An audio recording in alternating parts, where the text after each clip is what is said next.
हर हर महादेव दोस्तों, स्वागत है आप सभी का एक बार फिर से।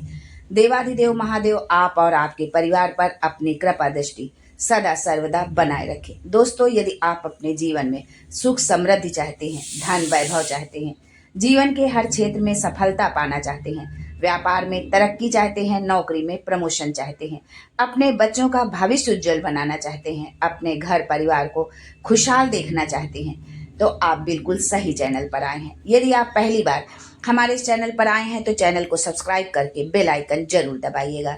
दोस्तों, हिंदू धर्म में हर देवी देवताओं को अलग अलग चीजें प्रिय हैं। इस बात का जिक्र पुराणों में भी मिलता है। इनमें से एक है धतूरा। ये भगवान भोलेनाथ को बहुत प्रिय है। मान्यता है कि बिना धतूरे के भगवान शिव पूजा को स्वीकार नहीं करते हैं।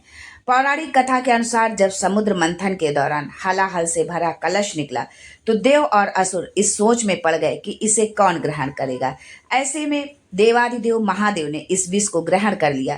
तभी से धतूरे को हलाहल के प्रतीक के तौर पर भगवान शिव को अर्पित किया जाता है। दोस्तों, ये तो आप सभी जानते होंगे कि भगवान शिव पर धतूरा, भांग आदि चढ़ाया जाता है, पर क्यों और किस दिन धतूरा चढ़ाने से आपकी हर इच्छा पूरी होगी, आप जो चाहते हैं वो आपको मिलेगा, ये सब जानने से पहले आपसे रिक्वेस्ट करती हूँ कि वीडियो को लाइक करिएगा, दोस्तों को शेयर कर दीजिएगा, और अगर आपने अभी तक चैनल को सब्सक्राइब नहीं किया है तो चैनल को सब्सक्राइब करके बेल आइकन जरूर दबाइएगा।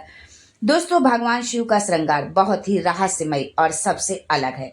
नाग, भस्म, जहरीले और जंगली फूल, पत्ते महादेव का आभूषण है।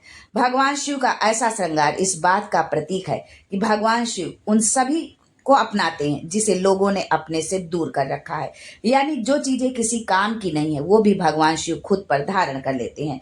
दोस्तों, शिव पूजा में धतूरे जैसा जहरीला फल चढ़ाने के पीछे भी भाव यही है कि व्यक्तिगत, पारिवारिक और सामाजिक जीवन में बुरे व्यवहार और कड़वी बातें बोलने से बचे, तभी अपने साथ दूसरों का जीवन सुखी हो सकता है।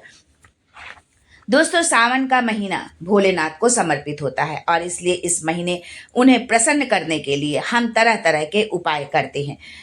हिंदू धार्मिक ग्रंथ वामन पुराण के अनुसार धतूरा भगवान शिव की धरती से निकला हुआ माना जाता है।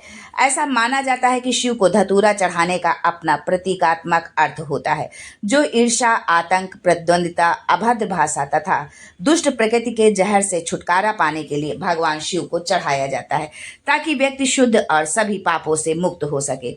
शिव महापुराण की कथा में रुद्र संहिता के अंतर्गत सबसे पहला धतूरा भगवान ब्रह्मा ने शिव जी पर चढ़ाया था।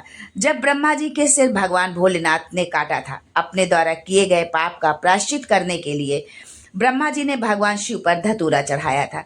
ब्रह्मा जी ने अपने असत्य को नष्ट करने और भोलेनाथ को प्रसन्न करने के लिए धतूरा चढ़ाया था। दोस्तों, हिंदू धर्म में ये नियम है कि 1 महीने, 2 महीने, साल भर, जब आपके पास समय हो, भगवान शिव को धतूरा जरूर चढ़ाना चाहिए। दोस्तों, जिस दिन आप ये धतूरा भोलेनाथ पर चढ़ाते हैं उस दिन से पहले आपने जितना भी असत्य बोला है, पाप किया है, दुष्कर्म किया है, वो सब भगवान भोलेनाथ नष्ट कर देते हैं। दोस्तों, जो कोई भी फुलेरा दूज के दिन भगवान शंकर को धतूरा चढ़ाता है उसकी संपूर्ण मनोकामनाएं पूरी होती हैं। इसका उदाहरण स्वयं जगत जननी माँ पार्वती जी हैं। माता पार्वती ने भगवान शिव को पति रूप में पाने के लिए अखंड तप किया। पार्वती के तप से प्रसन्न होकर भोलेनाथ ने प्रकट हुए और बोले, पार्वती, तुमने जिस कामना से ये व्रत रखा हुआ है, ये अखंड तप किया है, उस कामना को जो है त्याग दो। तुम मुझसे विवाह मत करो, क्योंकि मुझसे विवाह करना कांटों की सेज पर सोने के बराबर है, कांटों पर चलने के बराबर है। तब माता पार्वती ने फुलेरा दूज के दिन पहली बार शिव जी को धतूरा चढ़ाया था। पार्वती जी ने कहा था, नाथ, यदि आप मेरे साथ हैं तो मैं कांटों पर भी चलने के लिए तैयार हूँ। तब भगवान भोलेनाथ ने पार्वती को अखंड सौभाग्य का वरदान दिया था। दोस्तों, भोलेनाथ ने पार्वती को वचन दिया कि फुलेरा दूज के दिन जो भक्त जिस भी कामना से धतूरा चढ़ाएगा, मैं उसकी संपूर्ण मनोकामना पूरी करूंगा। पार्वती से कहा कि तुम्हारा सौभाग्य अखंड होगा। दोस्तों, भगवान शंकर पर धतूरा चढ़ाने से काल भी कुछ नहीं बिगाड़ पाएगा। पार्वती जी से पहले 50 बार शिव जी के साथ माता पार्वती का विवाह हुआ। सती जन्मी तो सती को प्राण त्यागना पड़ा, गौरा जन्मी तो गौरा को प्राण त्यागना पड़ा, उमा बनकर जन्मी तो उमा को प्राण त्यागना पड़ा, कुष्मांडा बनकर जन्मी तो कुष्मांडा को प्राण त्यागना पड़ा। इस तरह 50 बार माता पार्वती को प्राण त्यागना पड़ा। लेकिन जब 91वीं बार माता पार्वती ने फुलेरा दूज के दिन भोलेनाथ को धतूरा चढ़ाया तो माता पार्वती पार्वती ही रही। फुलेरा दूज के दिन आप जिस कामना से भोलेनाथ को धतूरा चढ़ाते हैं, भोलेनाथ आपकी उस मनोकामना को अवश्य पूर्ण करते हैं। नया कोई भी काम करने के लिए, मकान, दुकान, व्यवसाय शुरू करने के लिए जिसे कोई मुहूर्त न मिले, वो इसी फुलेरा दूज के दिन अपने सारे मांगलिक कार्य कर सकता है। त्रेता में भगवान राम ने धतूरे का स्मरण किया। कृष्ण अवतार में द्वापर में राधा रानी जो बैकुंठ से आई थी, उन्होंने भगवान कृष्ण से कहा, कान्हा कम से कम एक दिन तो ऐसा होना चाहिए जिसमें कृष्ण राधा में समा जाए और राधा कृष्ण में समा जाए। तब भगवान कृष्ण ने कहा, राधा मुझे वो दिन याद है जिस दिन शंकर पार्वती के हुए थे और पार्वती शिव की। वो फुलेरा दूज के दिन हम दोनों एक दूसरे के हो जाएंगे, कोई दूसरा नहीं रहेगा। दोस्तों, हर दिन का दान पुण्य छिन्न हो सकता है, नष्ट हो सकता है, परंतु फुलेरा दूज के दिन किया गया दान पुण्य कभी छिन्न नहीं होता। वह अटल, अजर, अमर होता है। अंतिम समय तक अगर कोई जो है तिलांजलि ना दे, पिंड ना दे, तर्पण ना दे, लेकिन फुलेरा दूज के दिन दिया गया दान कभी छिन्न नहीं होता है। दोस्तों, आप विश्वास तो करो भोलेनाथ पर। भोलेनाथ जिसके साथ है उसे किसी और के साथ की क्या जरूरत। जिसने अपनी डोर अवघरदानी के हाथ में दे दी, फिर उसे चिंता करने की कोई जरूरत नहीं। दोस्तों, ये तो था फुलेरा दूज और धतूरे का महत्व कि धतूरे किस दिन हम चढ़ाएं और क्या हमें उससे पुण्य मिलता है, क्या उसका महात्म्य है। दोस्तों, शिव पुराण के अनुसार शिव जी ने समुद्र मंथन से निकले हलाहल विष को पीकर सृष्टि को तबाह होने से बचाया था। विष पीने के बाद भगवान शिव का गला नीला पड़ गया था, क्योंकि उन्होंने विष को गले से नीचे नहीं उतरने दिया। तभी से भगवान शंकर को नीलकंठ के नाम से भी जाना जाता है। विष पीने के बाद महादेव व्याकुल होने लगे। वो विष भोलेनाथ के मस्तिष्क में चढ़ गया और वो अचेत हो गए। ये देखकर सभी देवता परेशान हो गए। भगवान शिव को होश में लाने के लिए उन्होंने बहुत प्रयास किए। तभी आदि शक्ति प्रकट हुई और उन्होंने देवताओं से जड़ी बूटियों और जल से शिव जी का उपचार करने को कहा। देवताओं ने भगवान शिव के सिर से हलाहल की गर्मी दूर करने के लिए उनके सिर पर धतूरा और भांग रखा और लगातार जलाभिषेक किया। ऐसा करने से विष का प्रभाव कम हो गया और धीरे धीरे भगवान होश में आ गए।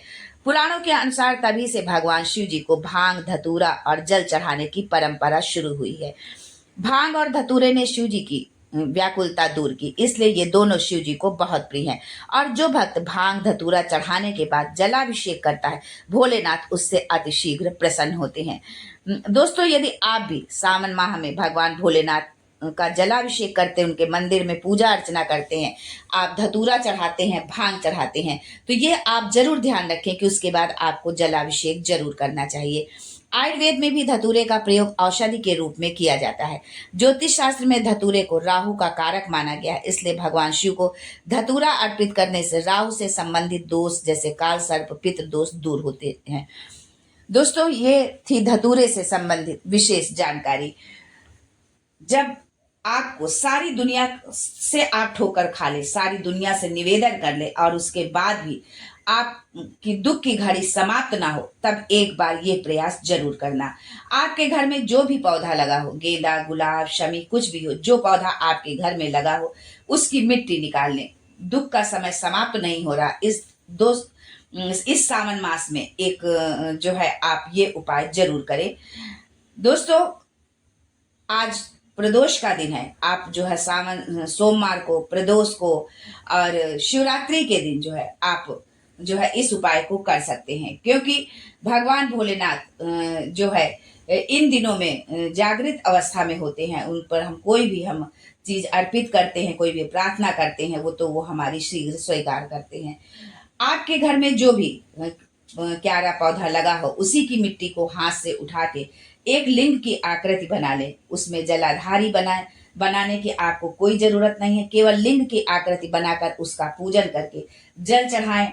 15 से 20 मिनट के बाद आप अपना काम करके जो है उसका मिट्टी जो है उसी में विसर्जन कर दें। अपनी कामना कहकर देवाधिदेव से प्रार्थना करें। 2 महीने के बाद क्या देगा ये वही जान सकता है।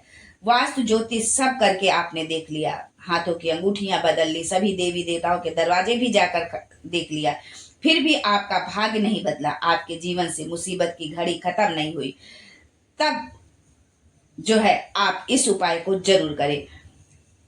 अगर उस स्थिति में भी आपकी दशा नहीं बदली, दिशा नहीं बदली, तो आप कहीं भी न जाना, सिर्फ महादेव की शरण में जाना। और ये सावन माह तो बहुत ही पवित्र माह है, भगवान भोलेनाथ को समर्पित है।